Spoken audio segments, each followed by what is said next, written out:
جمال صاحب اقبال مومند سے وایي چې د خپل قیدي ذهن آزاد کمه که څه چلو کم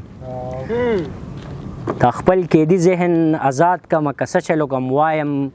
چې خورې په سر باد کمه که څه چلو کم دا چې زمونږ په سرونو څوکیدار ولاړ دی دا چې زمونږ په سرونو څوکیدار ولاړ دی سر چې قلم د دې جلات کما که څه چلو کم او دلته د خلکو سره نوره ګزاره نه کیږي ځان له یو خپل جهان آباد کما که څه چلو کم ستا د یوې مست دانه دانه خندا په خاطر وایه چې دوړه خپل جیدات کما که څه چلو کم ننو د وخت دا ناکړدې به آخر څو پورې وي ننو سینه خپله پولاد کما که څه چلو کم او یا دغه شعرونه چې مې د لاس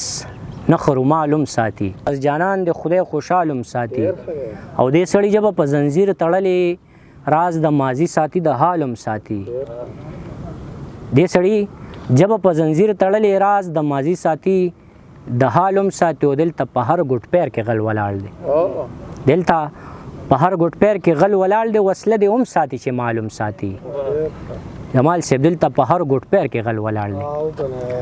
وسله دې هم ساتي چې معلوم ساتي جرند د سوال په اوبو نه تاویږي جرند د سوال په اوبو نه تاویږي خلک چې تورې ساتي ډالم ساتي جرند د سوال په اوبو نه تاویږي خلک چې تورې ساتي ډالم ساتي دغه د حسن د بازار دکاندار دغه د حسن د بازار دکاندار غنې د خپل کور په دیوالم ساتي ټیک ته زمونږ خولې د ماتې کې خو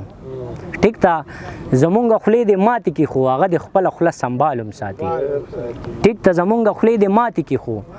هغه د خپله خوله سنبالم ساتي هاو نو اقبال د انتظار عادت دی ستا د راتلو لاره به کالم ساتي او عزیر خاطر صاحب وایي چې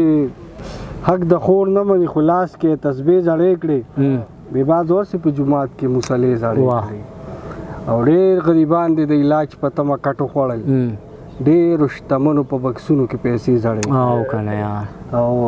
څه وخت څه زمونږ خپله بېوسي او څه د یار غمونه د وخت څپېړو بې وخته مشاهدې